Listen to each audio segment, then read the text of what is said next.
Okay, let's start. We seem to be a small around here, but nevertheless, welcome. And yeah, it's our last presentation today here in this room. And we present Amjad Zoghbi.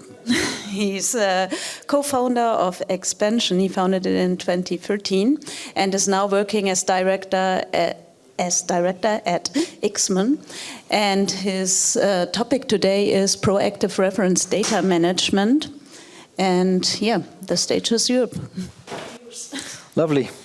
Thank you, Jessica, for the introduction. So I am one of the founders of a company called Expansion. We built software for data operations and usage monitoring. And as Jessica mentioned, as of January 2013, 2024, this year, we are now part of the TRG Screen Group and have been acquired by TRG Screen this year. So I'll be talking to you today about reference data, in particular the aspects of usage monitoring, what we mean by proactive usage monitoring, why it's important to do that, and then we'll talk about how to do it at a high level and a little bit, show you a little bit as well what happens if we implement the right methods for proactive reference data management. Just some wording on the agenda first before we start. This is what we'll go through today. I know it's the last session of the afternoon. It won't take that long, but we'll go through a few of the points. First, we'll start by defining what we mean by reference data, setting the scene up in terms of the complexities around it. We'll then do a high-level view in an organization and see what difference is between data consumers and the people managing that data or the market data management teams. We'll talk about the challenges that some of us face in managing reference data, both technical and non-technical as well. Then we'll start looking at the how part, what we aim to achieve before we start implementing those changes, what are our objectives when we say better managing reference data.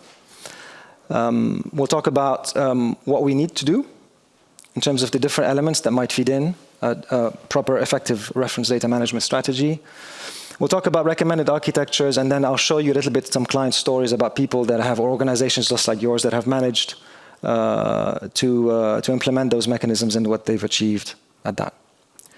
I guess it's a small group today, so if you have any questions, feel free to just ask them as we go. If we feel that we're out of time, I'll let you know, but it should be fine, absolutely, in terms of the people today. So let's go ahead. So in terms of just a few definitions, setting the scene here, when we talk about reference data, we mean data that is non-streaming or non-delayed or non-terminal related feeds. It's the word that we use for this. It is not a business representation of the data, so that includes end-of-day prices, that includes closing prices, but we just call it that way. It is data that can be stored in your systems and then distributed and reused in the organization. Now, this data comes with different challenges, as you probably know them all. It is an expensive data. It is a big part of the market data budgets in organizations. We see 10 to 30%. Some clients might be more, some clients might be less. Some clients will have tens of millions of dollars spent on reference data. So this is by no means a small part of the budgets, and it needs to be looked at. The commercials are complex as well. Different vendors will provide that data in different ways.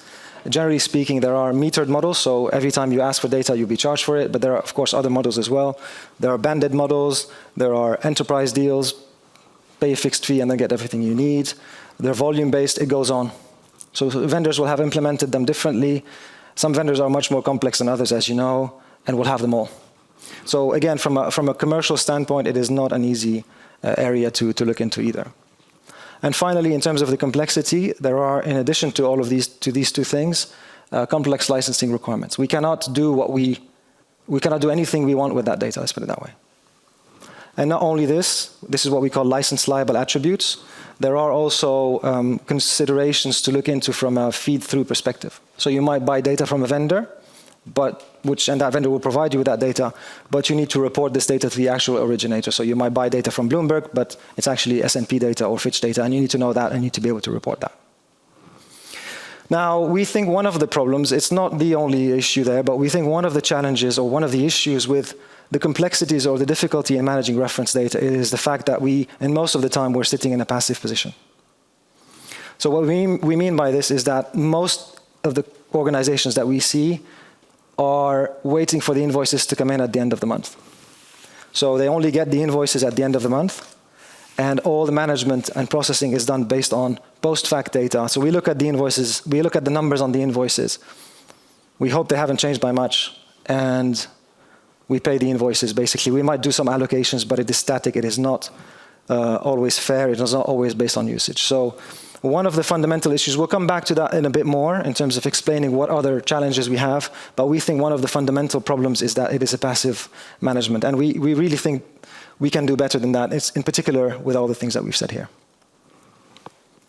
So before I go ahead and look into this in more detail, I think it's also important to make a distinction between data consumers in the organization and actually the people that manage usage and spend. It is a clear distinction here that sometimes gets a bit blurred or a bit unclear, but we make a clear distinction between the consumers of the data, the people that actually need the data, use it for their reports, for their businesses, for their analysis, etc. So these are the teams that will look at the data quality aspects. These are the teams that will store the data in their own systems and reuse it and build actual business value out of that data. This is usually done by the application owners, the business lines, or the IT teams. In the world that we're at here at the moment, we are looking more at the teams that manage usage and spend. Generally speaking, they are market data teams, but it depends on the organization size. It can be also cross-vendor, more global functions, etc. But I think the important part here is to make that distinction. And these are the teams that actually process the invoices, monitor spend, reconcile the invoices, etc. Now, this doesn't mean that these two teams do not speak together, of course. It is important to have that communication between these two functions. On the left-hand side, the business will ask market data team, how much does this data point cost me? Am I compliant in my usage? Are there alternative fields that I can pull down that you can help me with? And of course, the market data teams, if we can put it that way, also need to speak to the business owners and say, do you actually need that data? Did you know how much it costs? Here's a rundown of a simulation for a particular call that you make. So it is important to have this clear communication between these two entities. And it's not easy, partly as well, like we said, because the market data team is in a passive position. So most of the time, this function is receiving invoices, looking at the numbers, maybe reporting any abnormalities and paying the invoices. So what happens if we don't manage it properly? What is the impact of what we call passive reference data management? There are 3 items here. There are, of course, we can go on the list, but the most important ones are the increased operational risk. Costs are not understood. They can increase, they can be volatile. They can increase certainly over time. So if you look at your spend today versus 5 years ago, it's not clear what the drivers of that increase might be. It's difficult to forecast, and we might be non-compliant as well. It's also not a very efficient way of doing things because we don't understand our billing. If more and more organizations are interested in allocating spend, if you've used data, then it's important that you pay for that data that you've used. But it's difficult to allocate spend when we don't know who's consuming what. So we're not very efficient in this, and it can take a long time to generate reports. So in most cases, it can take days, if not weeks, to get a report out. And if we do get this report out, maybe the business has moved on. So we're always after the fact. It is important to make decisions based on data, and based on facts, and based on repeatable processes. Being passively managing this data is not a way to make those decisions. So it's difficult to have accountability from our providers. How can we be sure that the number in that invoice that we're getting is matching our commercial models and our spend? We take these numbers at face value, but how can we keep the vendors accountable? Even in negotiations as well, it's important to know how our organization uses data so that we can be in a good position when we talk about with the vendors out there, just to know how our teams need data and which data they need, which data they don't need. So all of this comes back into the category of it's difficult to make decisions when we don't have enough information.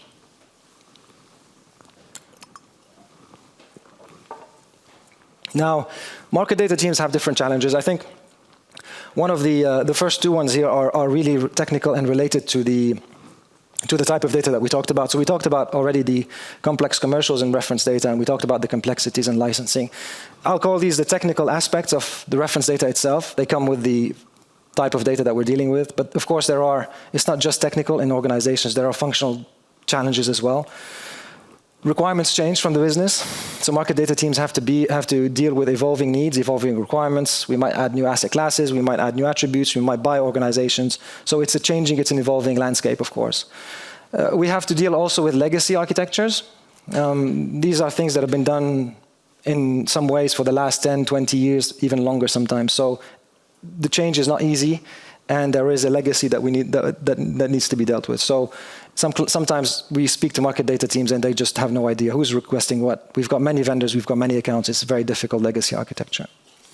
We talked about this. I put it here. It is after the fact. We are managing data after the fact. So by the time we realize what's happened, it's too late. And going back to this takes a long, long time. There is too much data. If we really wanted to look into it in a detailed way, there's a lot of information to collect, and there's a lot of data, and we just don't have the time. There is so many things on our plate. We don't just deal with reference data. We have other things to, in terms of our remit for our role. So there are many challenges around this. I'm sure you might be able to add to that list. So feel free to, if we haven't covered it, but we speak to market data, and we've kind of tried to collect these types of challenges across the board. Now, it doesn't mean we can't do anything about that. What we try to do, really, before we start talking about how and kind of building these solutions around it, what we're trying to achieve first is better governance, transparency, and accountability for data usage in our organization. So this involves building reports, generating reports in a timely way, simulations, running what-if scenarios, allocating spend in a clear way as well. But also, it's changing that dynamic from being in a passive position, waiting for the invoices to come in and processing them, to being in a more proactive situation. And this doesn't just open up the terms of the data that we have access to, but now we can build interesting functionality or features that we could not do before. We will talk about this in a bit, but tracking usage in real time means that we know the spend, we know how much we're spending on a daily basis, we can create alerts in the system, we'll talk about all of these things, and we can even block or limit access to non-compliant data. So all of these features open up when we change the dynamic from being in a passive situation to being in a more proactive situation. Of course, none of this is possible with manual work or in Excel spreadsheets. It is important to have technology in place. Now, we need to be able to process large amounts of data. We'll talk about that in a bit, what that large data means, but we need systems to help us process this in a timely way. And part of this processing is to have the ability to recreate or reproduce or run simulations and what-if scenarios in a repeatable way that doesn't take us 1 or 2 weeks or 3 weeks. So these are the objectives that we're trying to look at here. Now, what do we need to do that? We're going to break this down. Of course, it's not an architecture kind of diagram here, but it'll be more kind of the elements that would feed in potentially a system. So this is how we do it really. On one side, we need those requests for data. These are the calls that our systems are making out to our different providers. They can be internal, they can be external. But from those requests for data, we need to be able to extract identifiers, attributes, and other parameters for that particular call. That is one input that we'll need into the application. The second thing we need is the mapping of dictionaries. Vendors will have their own. If you have a mastering system as well, we can get the dictionary from the application. But really, here it's about mapping data attributes to categories and security reference to asset classes.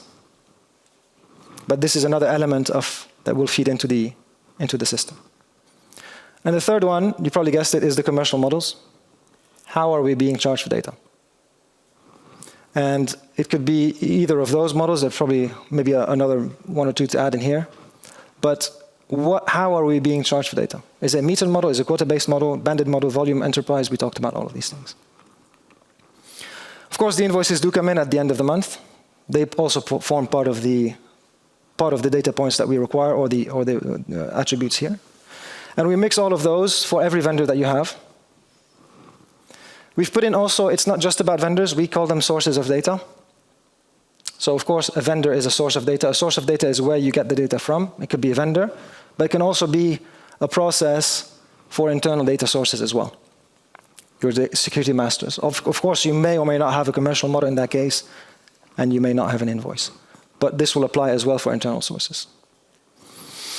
Now we'll take that data, all of it, in terms of these different attributes, and plug it into some technology. Okay, and that technology will map the identifiers, parse the files, map the identifiers, and run real-time calculations on this information. Now we're able to do this nowadays because of cloud or because of newer technologies, but basically this is all high-volume data processing and reconciliation at the end. As I said earlier, once you do this in the technology and you have a system that can actually run through the numbers, run through the formats, and do all of this dynamically, then we can open up a new set of functionality that we could not do before. So reporting analytics in a timely way, running what-if scenarios and simulations. If the business asks us a question, how much is this going to cost me? What is the impact of a new vendor commercial model? We can answer those questions in a much more repeatable and much more time-efficient way.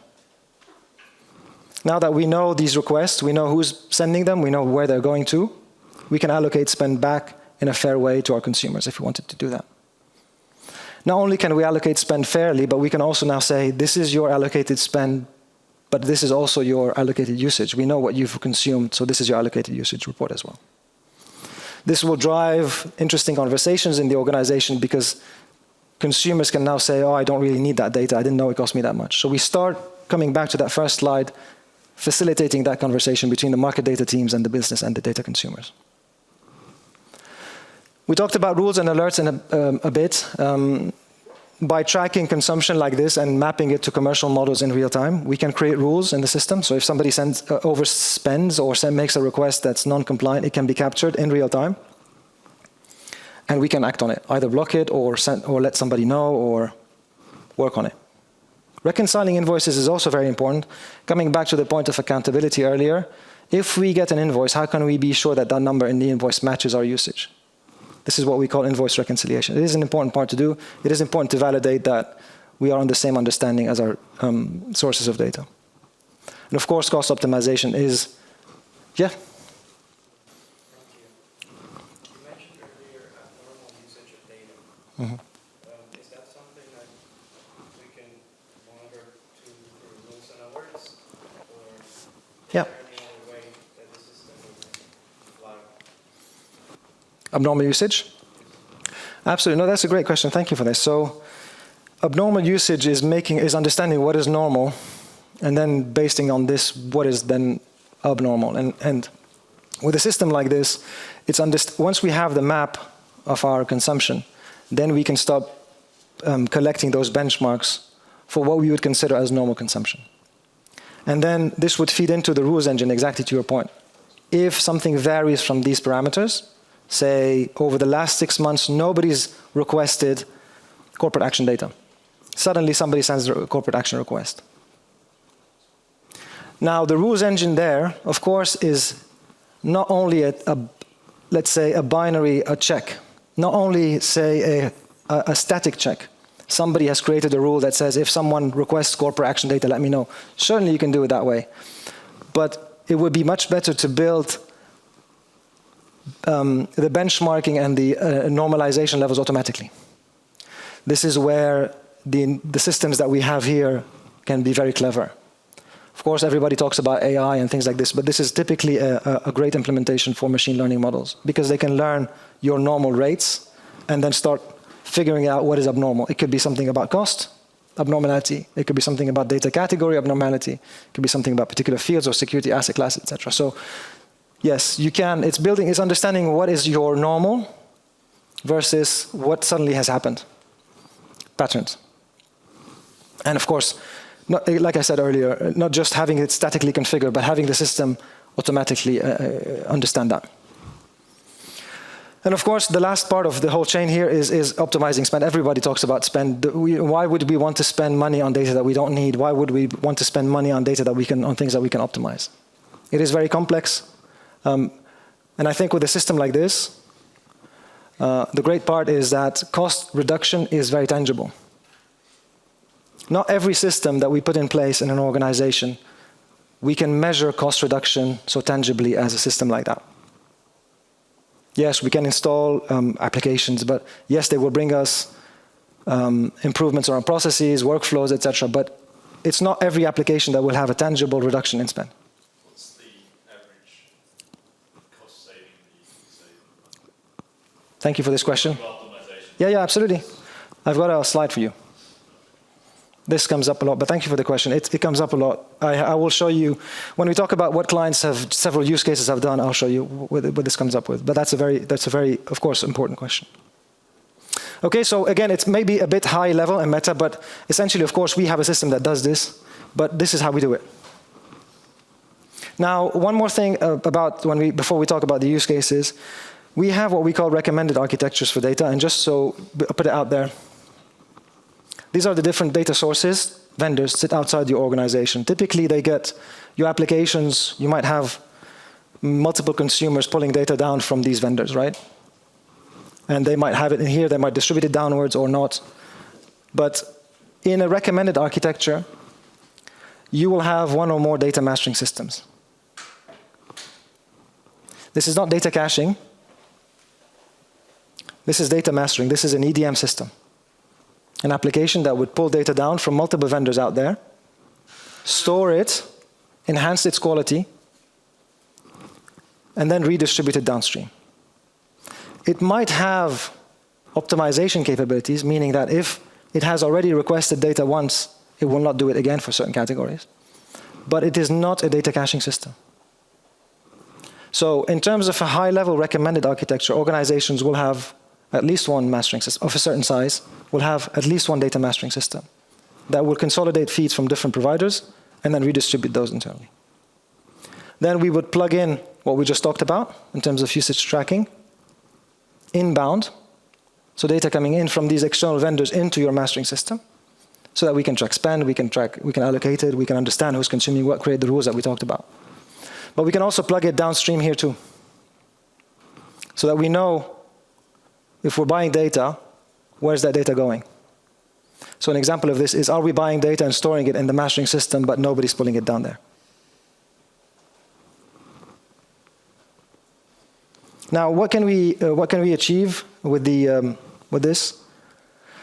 A few things. First and foremost, cost optimization. Now, I put this here because people like you always ask about what we can achieve there. This is what happens when we have access to the data. This is what happens when we understand and act, and not just do it once. This is not a one-off exercise. This is a continuous exercise. Yes, it can vary up and down, but in most cases, it goes down and settles down. And this is, the point I was making earlier, this is a tangible realization of the cost reduction. There's many things to talk about here. There's many reasons why we do this, but these are 4 cases for you. It's around 10 to 30% average. Of course, cost is important, but it's not just about cost. When you have a system like this, then you can start building up a proper governance or a proper value add to the business. So we enhance our efficiency, like we mentioned earlier in the presentation. We're more transparent, we're more in control. We will optimize our spend, of course, as we talked about. Accountability is there, internal and external accountability, and compliance. It's a data-driven system. Now, all of these things come back and solve our problems or the initial issues that we had. So we lower our operational risk. We've got the data, we've got the facts. We increase our efficiency. We don't spend weeks or days building reports. And we can now build decisions based on factual and represented data. And we've saved cost in the process. Make sense? Thank you. Any questions? Does that resonate?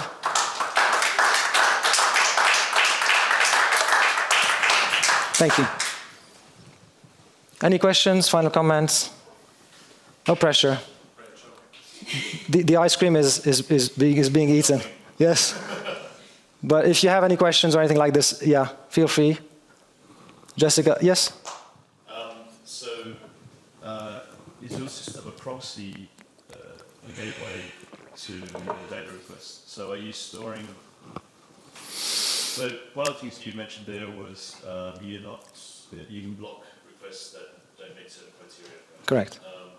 And that whether it's, you've already requested this today, yeah. Therefore you shouldn't request it again. Correct. And I assume we're talking about Bloomberg data license. Bloomberg is one of the vendors, yeah, indeed. Yeah. So, and you mentioned 20 to 30%, and typically 20 to 30% is in duplicate requests and the total spend on Bloomberg, and that's anecdotal. We've seen that differently. Yeah? Yeah, we've seen that differently. In fact, so to answer the first part of the question, I don't know, did you, sorry, I don't want to. Yeah, the first part was, okay. Is it a proxy, is it a real-time proxy, so it's actually sitting between the requester and the Bloomberg data license in this case? Yeah, yeah. For example,